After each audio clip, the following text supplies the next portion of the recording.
Hello and welcome to the Saturday edition of the Box Seat. I'm Mark Warwood. 8 races at Belmont Park on Saturday. Let's have a look at the likely conditions. We're expecting a sunny day in Perth, around 21 degrees Celsius. The track to be in the good 4 range and the rail to be in the 7 metre position.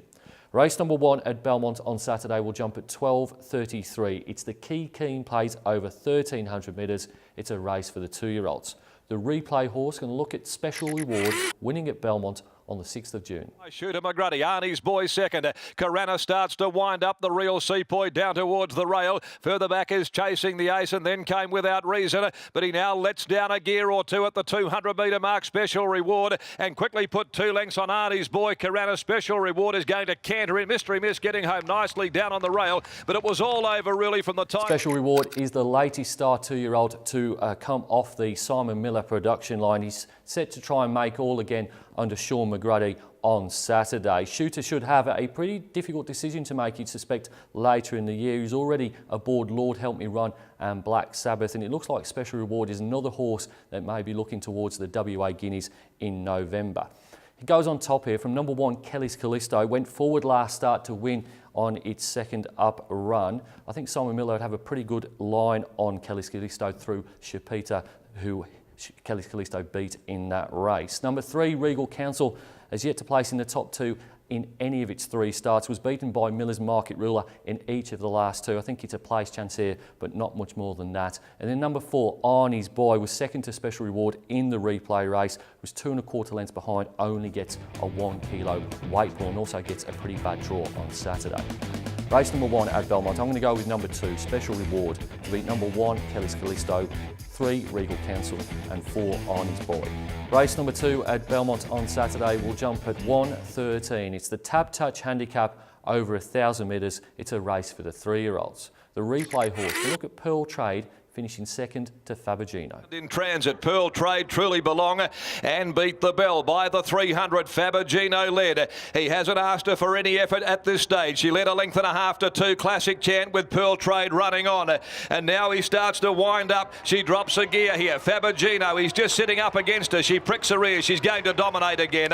And she comes away. She is absolutely ab-fab. I thought that was a very good performance by Pearl Trade. She came from off the speed to beat all bar the flying Fabergino first up without a trial, and while she's yet to win below 1,200 metres, I think this could be her race. It looks like a fair bit of speed engaged with the likes of Another Demon, Dynamite Dream and Classic Chant engaged. And if you look at the sectionals from that Fabergino run that we saw in replay, they actually didn't go that hard early, and it was actually quite surprising in hindsight that Pearl Trade ran so well. So she goes on top here. From number 1, Dynamite Dream, serviceable first up behind Eastern States Import Super Maxi. Generally does her best work second up. She likes Belmont and she gets a claim as well. Very likeable here in this race. Number 3, My Demi, may not be able to turn the tables on Pearl Trade from last start. Only gets a kilo swing for 1.5 lengths, and I do think this race might suit Pearl Trade a little bit better. And then number 9, Thunderstruck, was scratched from Wednesday for this, probably because of better gait, and ran better than she was entitled to in its last start after starting poorly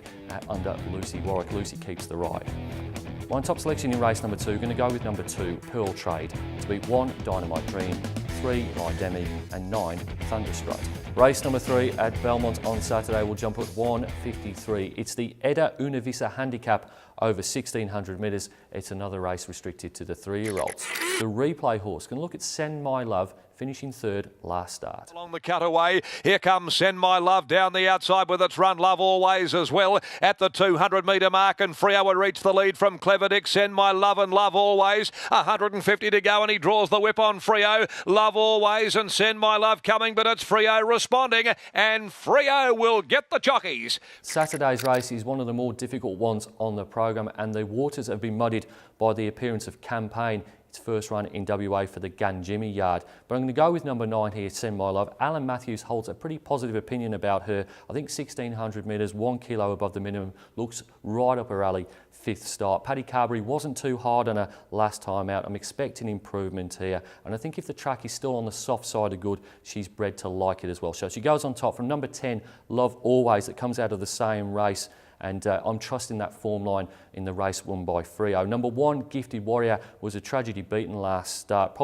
Certainly should have won actually, not probably. There was traffic in the straight there behind Aconite. He ran a really good last 200 metre sectional. He certainly would have won if he'd seen daylight. And then number 3, in for 4th, that is Aconite, comes out at the same race, has won 3 of its last 5, but I can't see him holding out Gifted Warrior given the sectionals in their last contest. My top selection in race number 3, going to go with number 9, Send My Love, to beat 10, Love Always, 1, Gifted Warrior, 3, Aconite, and a big watch on number 5, Campaign. Race number 4 at Belmont on Saturday will jump at 2:29. It's the Furphy handicap over 1,200 metres. The replay horse. We're going to look at the 6th win in a row for Enticing Star. By See Me Sizzle, gonna go tackled on the outside by Pin Sun, In Love with Paris on the rail. Then Debilatio, and here's Enticing Star beginning to wind up brilliantly at the 200. In Love with Paris, joined quickly by Enticing Star. Enticing Star dashes straight past In Love with Paris, put pay to them, and there's 6 of the best. Comes away from them. Enticing Star is WA's most exciting unbeaten galloper. She picks herself in this race. She's been winning with ease, and her form lines are being franked as well. She's been running absolutely sensational sectionals from 600 metres home. The true test, I think, will be when she's in a hotter race with a genuine group speed in the first half of the race, but impossible to oppose here, and she goes on top. She'll be very short odds. I think the main danger, or certainly the exotic horse, maybe number 8, Get the Vibe, was stone motherless behind Fabergino last start, but Jimmy Taylor, he places his horses better than anyone in WA for mine. I think she'll be on the speed here with just 55 kilos and Jason Brown in the saddle. Number 2, Max Almighty, visors on for the first time for this horse. He doesn't appear to love Belmont, only just a 1 win from 16 starts, but has been placed in each of his last 3 outings. And then number 3, Conceited.